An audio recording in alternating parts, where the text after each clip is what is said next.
Okay, let's be honest. How many of us would like to be a little bit more efficient? Like all of us. And it's not just efficient. We want to be effective. We want to make a difference. I'm John Bowen, and we are at AESNation.com, accelerating entrepreneurial success. And I've got a very special guest star, another fellow entrepreneur, like-minded entrepreneur who's out there making a huge difference. And she is one of the top project managers, coaches, and working with some of the most outstanding entrepreneurs as well. And when I met her, I don't want to go too far in, but when I met her and saw what she was doing, I go, Marissa, you gotta join me. You gotta join me on the podcast and share what you're doing with our entrepreneurs, because it's gonna make such a huge difference. So stay tuned. You are gonna be blown away with what you're capable of doing. Ordinary success? No way. You want amazing, remarkable, exceptional breakthroughs. Dig deep, think bold, drive hard, watch yourself soar beyond your dreams. AESNation.com. Marissa, I am so excited to have you here with us. You are, I don't know what the right title is. I want to say efficiency queen, but that's nothing close to what it is. We met through Peter Diamandis, one of your clients, and for those of you who don't know Peter is just an unbelievable individual. He last month got recognized by Fortune magazine as one of the 50 top world leaders. World leaders. And he brings, in my mind, technology and philanthropy together and kind of shows us how we can, not only we can have a better future, but how this is all bringing a better future. Peter, I've got multiple businesses. Peter makes me, every time I'm with him, I feel like a slacker. And I couldn't figure out how he got everything done. And then I met Marissa Brassfield. Marissa, tell me, and tell, whether they're watching us on video, the video podcast, or the audio, tell us what you do. Peter is just so darn efficient, and he's changing the world, and, we need talent like you, other fellow entrepreneurs, to do it. I'll tell you, I'm jealous of Peter. Oh, well, thank you. And thank you for having me on, John. So if I were to characterize and distill down exactly what I do into one really cohesive sentence, it's I help industry transformers achieve superhuman goals. And if I were to boil it down into my unique ability, I would say that that's creating and optimizing processes to remove obstacles so that I can execute faster, cheaper, better, and easier. So that's all you do? Superhuman world transformers, making it simple, easy. Wow. Okay. So in my work with Peter, I'm his primary project manager for Abundance 360. It's our membership program for entrepreneurs, and we help them, teach them about the exponential technologies and tools that Peter's most excited about each year for the next 25 years, and then specifically how to apply them to their businesses right now in their lives. And in that role, it's a lot of coordination, a lot of logistics, and getting content schedules going, making sure that we're delivering on what we promised. And that's huge. As entrepreneurs, all of us want to deliver on our promise. And the challenge is, and particularly if you're transforming your industry, and we've got so many entrepreneurs we have the privilege of working with. Dan Sullivan very well, and Dan was the one who encouraged me to do these podcasts. I'm not sure I haven't yet decided how happy I am with that decision, but we're collectively, all of us are getting a chance to work with so many people that are transforming the world, and to transform the world takes some effort, and you get this vision, Marissa, and how do you help someone like Peter or any of the entrepreneurs listening to us? How do they really, let's go to the second question, find someone like you, but first, how do you work with somebody who helps you transform your vision to reality? Sure. So part of that is I have a really great relationship with Peter. We communicate very effectively.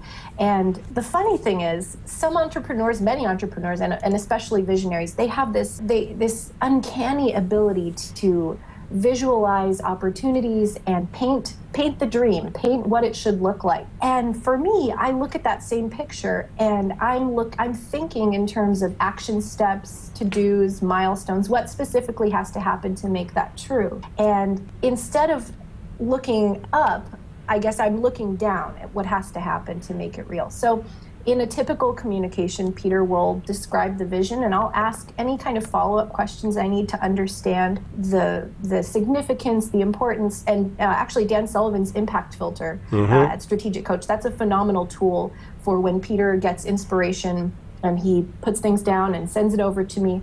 That's a really concise way to convey a vision and help me understand the most essential parts of a project. Well, and I'm going to go to Dan. Let's talk about that just for a second, because Yeah. Dan is really good at putting this together, and he uses the concept 80-20. And one of the key things for our fellow entrepreneurs is not to hand the project off until there's clarity. Yes. And whatever tool you use, and I've made that mistake earlier in my career. I use an impact filter as well, and putting it down and getting really clear on the success criteria that you're looking for. What the outcome. And then worst case, best case, if you follow through, and you put that in writing. And as you do that, it provides so much clarity for the person doing it. But then to transfer it to someone like yourself, then all of a sudden what happens is you get to take it the next 80-20 and make it real. And that's a huge transformation going on. And from an efficiency standpoint, the number one thing that I am looking to avoid is repeating work or doing the same thing over. So that first impact filter and me really getting clear on what's expected and what it should look and feel like, whatever that project is, that's essential, because I only want to do a project once, and I don't want to have to go back and do something else because I didn't understand what was expected or what it should look and feel like. Well, I want to deal with two issues. One, geography, and then generational, okay? Sure. Yep. And, one of the things, Peter and I have some similarities, not many, but some, and we're big on virtual and having the best talent that we can have, or the privilege of working with. And I was thinking about it, I got Marissa, you and Peter, with all the demands, all the work that's going on and the stuff you're creating, and I'm part of the mastermind group, Abundance 360.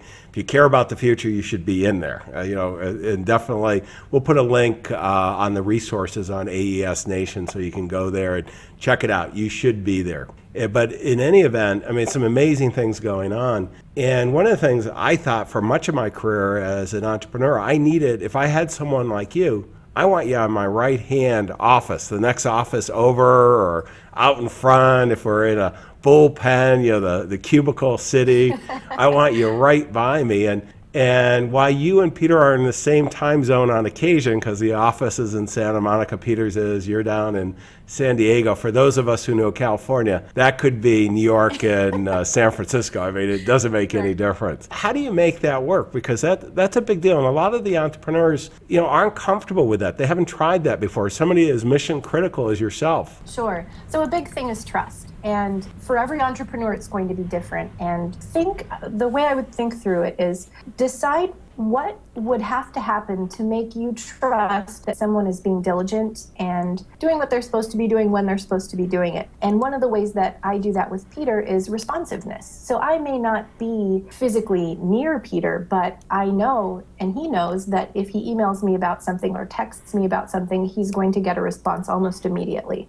So then he kind of knows, okay, she's got my back. Another thing, we use dashboards to communicate weekly progress on our activities. So he's not looking over my shoulder physically at what I'm doing, but he can tell from our dashboard what's been accomplished, what's coming up next week, what's falling behind, what needs to accelerate. That's another key thing. But another key thing of trust is credibility, and it has to be the right fit. It has to be the right relationship. There's certainly some trust that the entrepreneur has to place in the remote employee, but that employee has to learn it. It has to earn that trust, right, by being accountable and doing and delivering what they say. And for me, and this kind of goes into the motivation thing, I'm very, like you, John, I'm very motivated by freedom of place and being able to be in my sanctuary and choose not to have to travel, but to travel when I want to. And so for me, it is so important to preserve this luxury of being able to work from home, that I figure out what I have to do to make people feel really comfortable. And before I met Peter and I was freelancing, what I would do, because people would say, oh, can you move to Boston? Can you move to Los Angeles? Can you move to San Francisco? And what I would say is, let's give it a shot for 2 months. And if it doesn't work out, you don't have to pay me. But if it does work out, then I'd like, I think, for many, I'm 58, and I know you're a little younger than I am here. So we're going to go to generational, but I'm 58, and I started this virtual business just over 10 years ago, and I did it certainly I've built businesses and had as many as 400 employees, so I know how to do that, and I've got the capital to do that, but I didn't know exactly what I wanted, so I didn't start thinking I was going to build a virtual business of scale. I did it until, I was going to open an office down the road or, get an office building, that type of thing. And one of the things that has impressed me so much is what you said, Marissa, on the ability to get talent from, one of my people that would be similar to your role is in Aspen. She loves Aspen. Okay, well, there aren't a lot of jobs, like what you do and what Katie does in Aspen. And I can go all over the North America, and we've got some outside of North America, that I don't really care where they are. I've come to that point. I just want the best talent. And I think the mutual respect, if you have the right people doing this, it's just, I don't worry about, I worry less. When I was in the office, I worried that I had to find work for people. I had to kind of watch over here, to be able to live in San Diego, have the lifestyle you want, that's a big deal. And or Aspen or New York or Tennessee, wherever you want to live. And so I think that as entrepreneurs, one of the things we've got to stop thinking about, and it's not, I don't look at it as a saving money thing. A lot of times people can say, oh, you're saving all this money on virtual company. No, I'd rather pay the people, get the best talent, pay them really well, and build that mutual trust. And, I have not found any harder workers than people who are fellow entrepreneurs. They're always trying to create a bigger pie, and I've seen that in you for Peter. And so, Marissa, I see, so I'm going to encourage everybody to think about that. You don't have to have somebody local. I mean, it's nice. On occasion, I've hired local people, but they were just the best people. I'm in Silicon Valley. There are a couple good people here, too. But the other part is this generational thing. Sure. And another point on that, John, go ahead. It doesn't always have to cost money, especially with millennials. We're not all motivated by money. And actually, for me, my primary motivators are place and time. Mm-hmm. I am really motivated by free time. That's my why to be ridiculously efficient and to continually look to optimize processes. Because if I can get 10 hours worth of work done in 6 or 5 or 4, mm-hmm. boy, that's a win.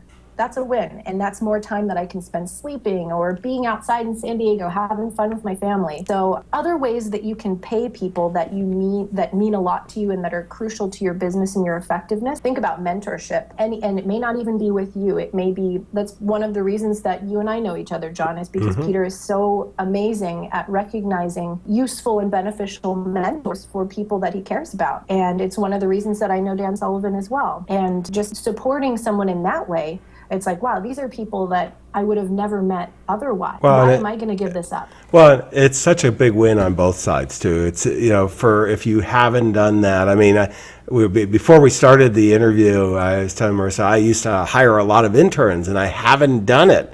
Because of the virtual, I've thought, well, can't do it now. And one of the things I've seen Peter has brought in, not only an extremely talented crowd, but pretty young crowd too, and a lot of energy. One on our team. No.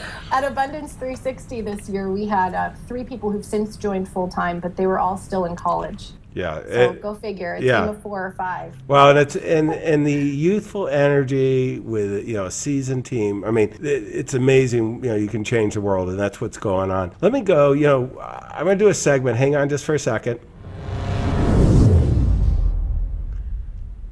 We call it the Life Intrudes segment. And I want to just say, I've never seen you without a smile. Okay, and I've seen you at some pretty demanding situations, and I got to believe there was once in life. But give me a moment as an entrepreneur, student, you're an athlete or are still an athlete. One of those dark moments where life intruded, but you bounced back, and a lesson learned that you want to share with your fellow entrepreneurs. Oh yeah. So it was almost exactly this time last year, we were going to relaunch Abundance, and we were working on this whole campaign, and we had, opt-in and have 3 or 4 training videos, and we had one-click upsells, and I'd been planning and orchestrating this whole campaign. And my mom came down, it turned out she had cancer, and she went into the hospital surgery for oral cancer and came out of it. 9 days later, she had a blood clot and was in a coma. So, and we were supposed to launch. This is right when this is happening. So I'm in the thick of it. And, Peter was like, hey, let's push back the launch. Don't even worry about it. Just take time off. Do what you need to do. And we ended up having to withdraw life support, and she passed away on the 24th. Oh, I'm so sorry to hear that. I didn't know this story. So anyway, after that, it was just, I thought I would never, you just plunge into this pit of despair. Mm-hmm. And I thought, man, I can't focus. I can't sleep. Am I going to get back? And for someone who, I have branded myself my whole career on being effective and productive and working quickly faster than everyone else, better, always improving. I thought, oh my God, I'm never going to get back. And it was just, it was this mental just struggle in my head, just trying to get back into the game. And a lot of people have gone through significant, crazy, everybody's gone through deaths in the family and really significant ones. And I just remember a day where I woke up and my head was clear, and it was like, okay, let's do this. And, this is not the end of me. And I went into it. We hit the campaign hard. I had an amazing team around me. These two interns, and you thinking about intern help, they were just so ready. I met both of them at Abundance 360. Yes. And they just came in, no problem. We've got this, and they're taking on the entire customer service. They're just implementing all these amazing practices. So, the lesson that I learned from that was, you don't have to do everything yourself. Sometimes it's just being there and supporting an awesome team around you and empowering them and giving them the tools so that they can rise up and succeed when they see an opportunity. It's so impressive when, you can bring together a great high performance team. And, we can, with that, that is a huge challenge. Marissa, you went through a personal one. It's one that none of us want to go through. Ultimately, most of us do. And it's, having the supportive team. You had already built the relationships. I was at the event. I think there were about 150 people, and I didn't know, and I know pretty much most of the people there, and that was, it's just, it went off. I think I came over and complimented you how effortless it went off. And, I know it wasn't effortless, but it went off effortless. Sure. No, so it's great. Let's go. Let's go. And I want to do another segment. It's called Breakthrough. And what I'd like to talk about, because I know you well enough to know that you didn't come out of college saying, I am going to be an efficiency and effective expert, be one of the top entrepreneurs helping these really talented individuals transform the world, and so doing make your own dent in the universe. What was a breakthrough? How did that come together? Sure. Well, I think it started, so I was a college athlete. I played softball for 12 years, including 2 at the University of Pennsylvania. And I'm 5'4", and if you ever see a D1 college pitcher, they're all, statuesque. And they're usually over 5'4", as the games I've gone to. I remember. Suffice it to say, yeah. So, I always had to work harder, and I was a finesse pitcher, so more like, Greg Maddux and Barry Zito, with a lot of moving pitches and pinpoint control. And, everybody loves the fastball. So I was a finesse pitcher in a fastball world, and so I had to find different ways to stand out, different ways to be noticed, different ways to be successful. And for me, that meant focusing on my strengths and not so much, they always say, oh yeah, work on your weakness and work, so why have really strong weaknesses at the end of your career here? Yeah, why am I going to go from bad to average, when I can go from good to great? So that was a key sort of foundational thing. And then when I went into the work world, started applying for jobs, and I'm managing a restaurant, and I just found so many inefficiencies, and I would notice them, like, why do we have to do it this way? Why can't we do it this way? And the constant theme in my mind was always why? And one big thing that I learned very early on was that, as a manager, my bonus was dependent on my server's performance. And I said, man, incentives do work. Exactly. But at the same time, it was like, man, I want my future and my present to be in my hands. I want to be in control of it. I want to live and die on my performance. And once I had that little shift in focus that a lot of entrepreneurs face, I began freelancing, and that was really when high performance happened. That was really when efficiency happened, because there was a direct correlation between the number of articles that I could write and the amount of money I would make that day. And so I really had to start thinking and getting laser focused about specifically what needed to happen to make an article go live and be successful, and can I replicate it, and can I do it faster and better? So I did that with writing, and then I did it with editing, and then I did it with team communication and emails and meetings, and it just went from there. And I got obsessed with it in the best way. No, it is. So I mean, one of the things that I think of it as an entrepreneur is, everything can be systemic, and you can create systems and processes, and if we get clear on the outcomes, it's amazing how effective we can be. And I mean, that's really, you are a master at doing this. And what I love is it's almost in my DNA now. So every quarter, just about every 3 or 4 months, I just get this strong compulsion to look at every standing recurring process and shake it up. I mean, I honestly rearranged the furniture in my apartment. Everything is in a new configuration. I put things against different walls. I mean, everything has to change. So I think that willingness and actually attraction to change is what actually helps me continually get more effective. Well, and so let's bring it back to all of us as entrepreneurs. Yeah. If you're listening to this, you're watching this, you're going, I got to find me a Marissa. Because, if you've got a vision, you've got a great business, you've got a good foundation, but you're capable of a lot more. It's kind of how can we nail it? I always I don't know where this came from, nail it to scale it. So we nail the process, and then we can scale it up very quickly. Marissa, how does somebody find some of your peers? I know it's a small select group, but how would an entrepreneur go about finding someone like yourself? Sure. Well, this is a funny one because I actually replied to an online job ad. Busy entrepreneur seeks online community manager. But if I distill that down into specifically what made me want to apply to that job, there were several different parts and pieces. It wasn't just replying to the job and I had the job. The ad itself was so specific and meticulous. By the end of the first year, this candidate will have built an email list to 100,000, built Twitter followers to 50,000. I mean, it was just so laser focused with specific metrics. And what that did for me, it ignited my competitive spirit. And I went, I've done that. Well, I bet I could do that. I could say the right words and figure out how to do that.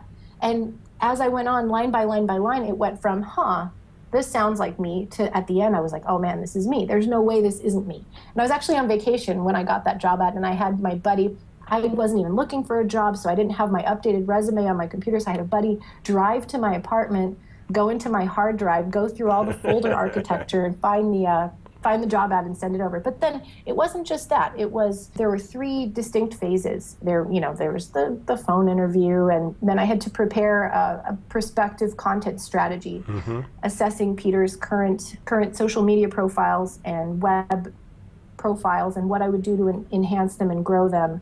And then I had to actually set out a project that I would complete in a 3-month trial, outcomes and milestones, and then I executed on it. So there were these distinct, and so you figure, each phase you weed out the pretenders, you weed out the people who aren't really in it to win it.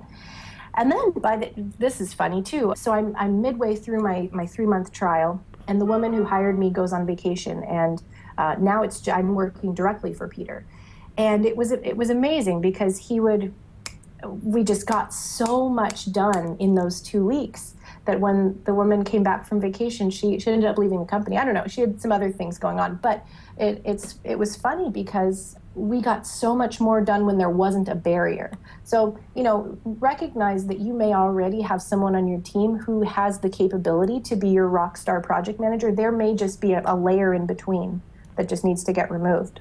And really, I think also painting the picture of the opportunity. I mean, that was, and somebody, letting somebody rise to the occasion. Right. It's so powerful because a lot of times, guys and gals as entrepreneurs have vision, but they don't know how to do it. It's not like, I'm not going to go to whether Peter could show you how to do, the Twitter and all this stuff or the Google Plus and all that.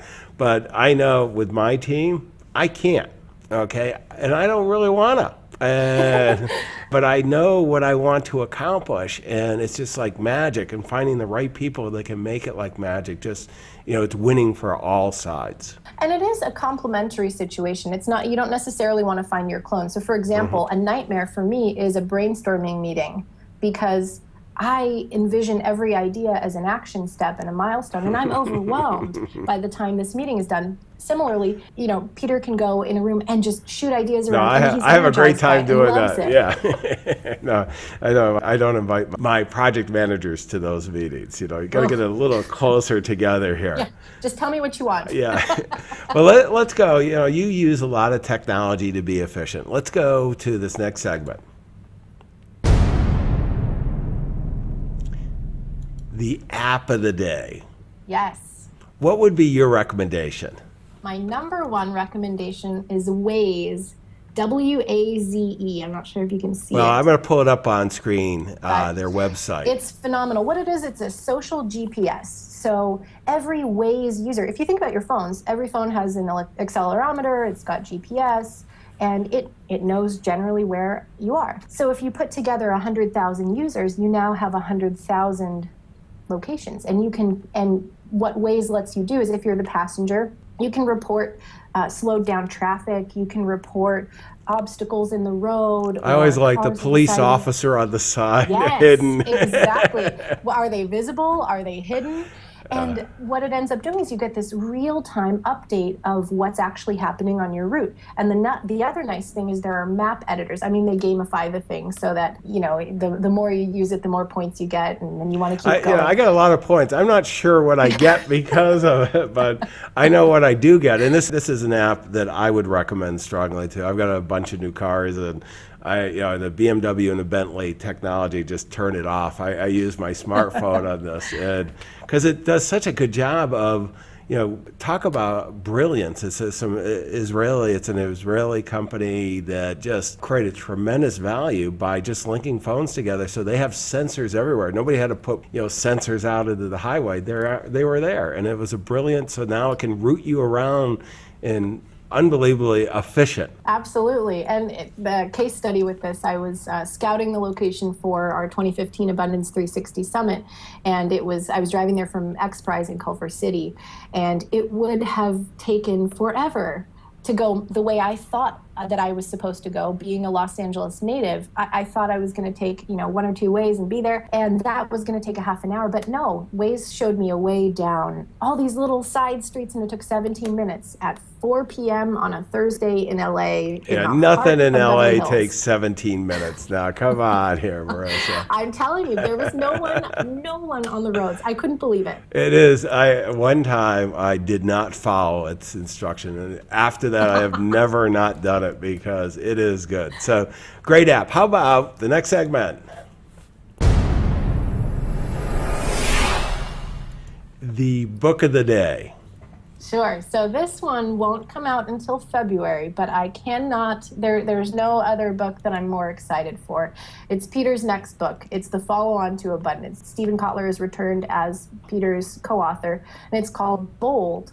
And the subtitle is How to Go Big, Make Bank, and Better the World. So Abundance is all about showing you all the reasons that the world is getting better. Mm-hmm.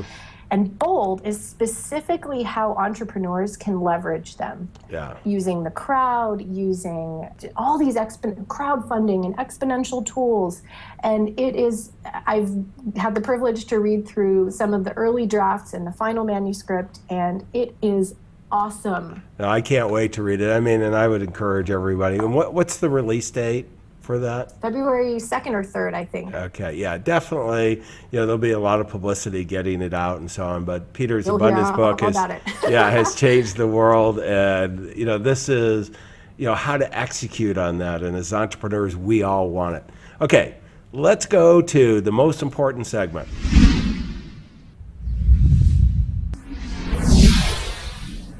entrepreneurial insight of the day. So Marissa, you are a true entrepreneur. You're leading the charge. You're making a huge difference, as well as you've got the chance to work with some of the best and the brightest and most talented entrepreneurs in the world. And what would be your fellow entrepreneurs like mine? What would be the one insight that you have that you want to share that's going to help them really accelerate their success? Absolutely. So without it is set a regular date, maybe it's every quarter, where you'll go through all of your standard processes and really look intently at them and how you can optimize them. So for example, I just read a story about Peter Deng. When he became the head of product at Instagram, the first thing he did was he got rid of all recurring meetings from the team's schedule. And then what they did is they looked, okay, well, specifically, why do we have this meeting? And they had to defend it to put it back on the schedule. And it turned out, and we all know how crazy meeting schedules can be.